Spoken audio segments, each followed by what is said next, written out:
Mesdames, Messieurs, bonjour et bienvenue dans cette session d'information. Voici les titres. Ce 18 juillet, c'est la Nelson Mandela Day. Il y a une date pour commémorer la contribution de cet homme d'État à la promotion d'une culture de paix.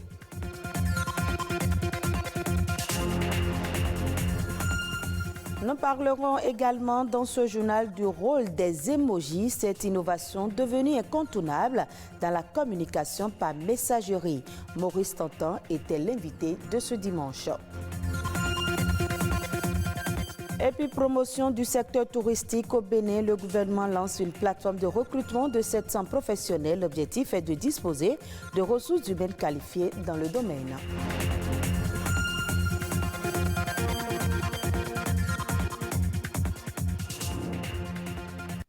Merci de votre fidélité. C'est depuis 2010 que le monde entier célèbre le travail de cette icône de la lutte anti-apartheid, celui-là qui a marqué l'histoire de l'Afrique du Sud, Nelson Mandela.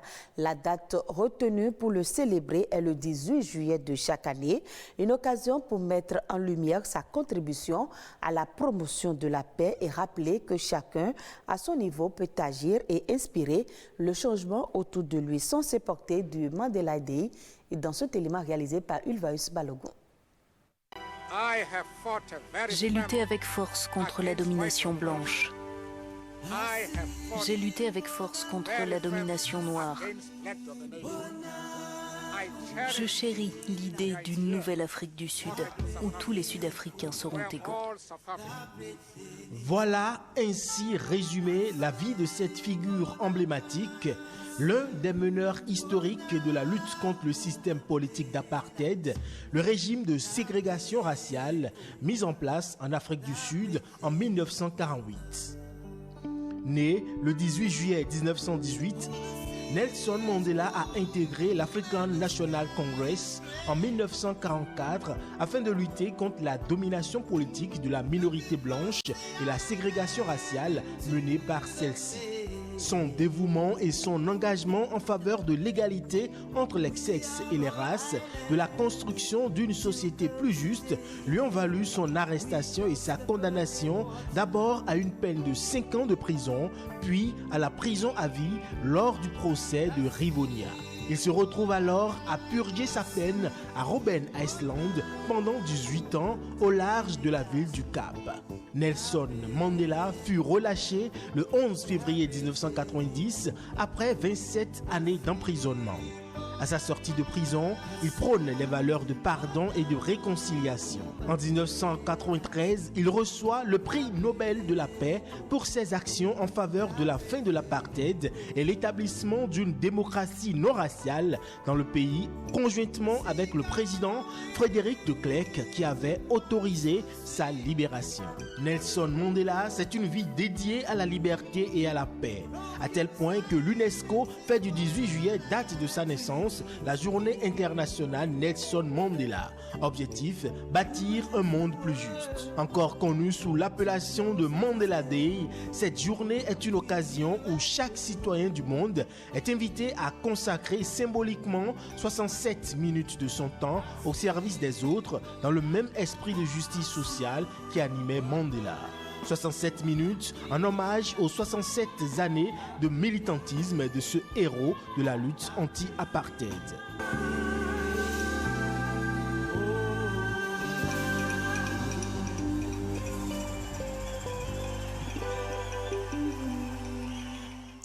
On parle à présent des emojis, cette innovation disponible sur les claviers qui permet de communiquer autrement et qui vient très souvent épicer les échanges. Aujourd'hui incontournable dans la communication par messagerie, on s'interroge sur le rôle des emojis. Maurice Tantan était l'invité de ce dimanche. Il en parle avec Ulvaeus Balogun. Les emojis, c'est des pictogrammes en réalité qui expriment différentes choses, qui représentent des éléments de la vie courante sous forme de pictogrammes. Il existe des milliers de pictogrammes qui ont été inventés effectivement au Japon en 1999 et l'idée c'était au départ de permettre aux Japonais qui envoyaient beaucoup de MMS à l'époque, donc des SMS multimédia, mais qui consommaient beaucoup de données, de pouvoir envoyer des éléments qui pèsent moins et donc qui vont consommer moins de données. Donc c'est un opérateur téléphonique qui effectivement l'a inventé pour faciliter également cette forme de communication. Alors, on entend très souvent parler d'emoji, d'émoticône. Oui. Y a-t-il une différence? Oui, il y a effectivement une différence entre emoji et émoticône. Emoji, c'est celui qui a été inventé au Japon en 1999, comme on l'a dit, mais les émoticônes sont en fait les ancêtres des emojis parce qu'ils ont été inventés en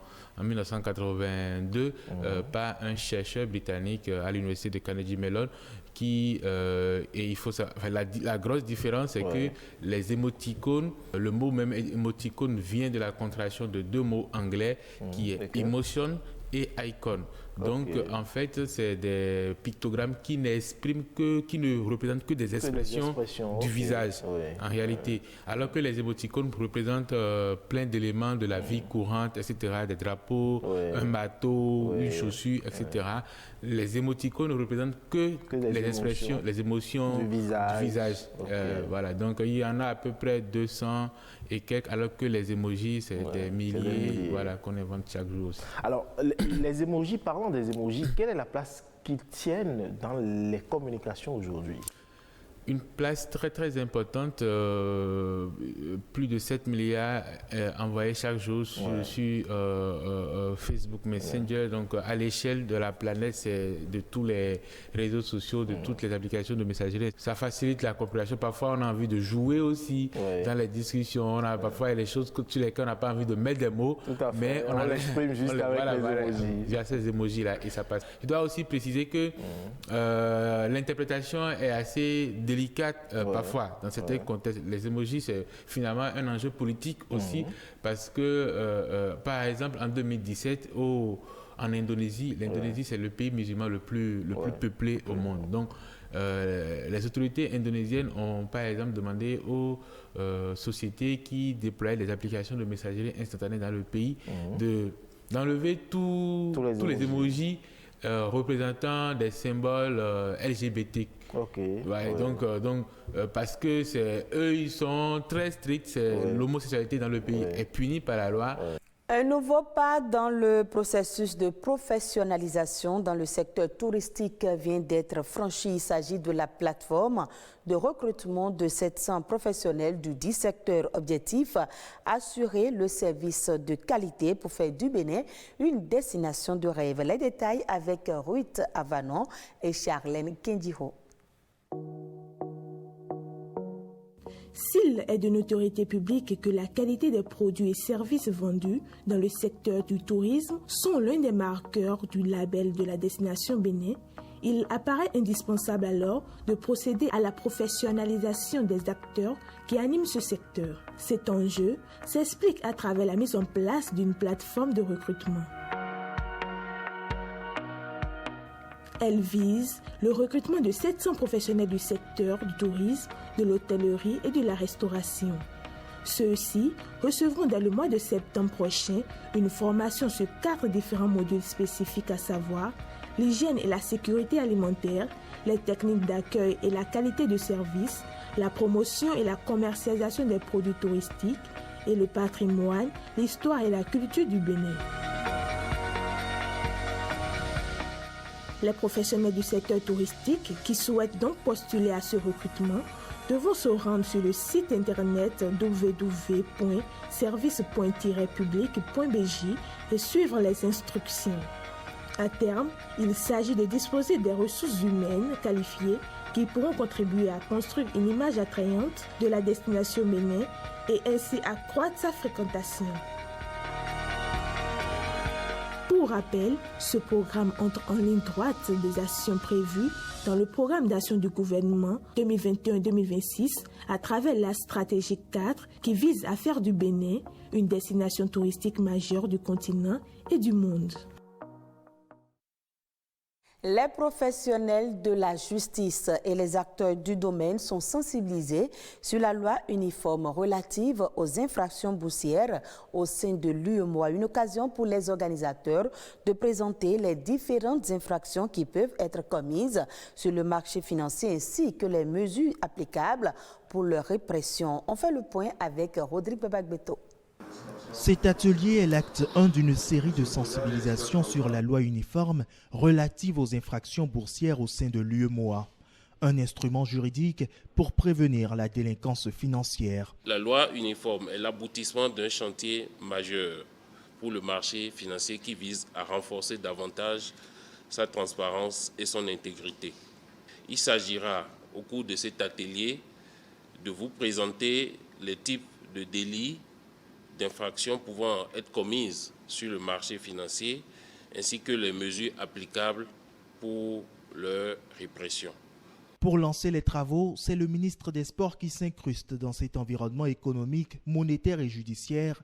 Il est l'envoyé du garde des Sceaux, parrain de l'atelier. Le présent atelier est une occasion pour vous, professionnels du droit, acteurs du marché et membres du corps judiciaire, de prendre connaissance de cette loi uniforme et d'en être les ambassadeurs en vue de favoriser l'éclosion d'un droit pénal boursier pour notre marché financier.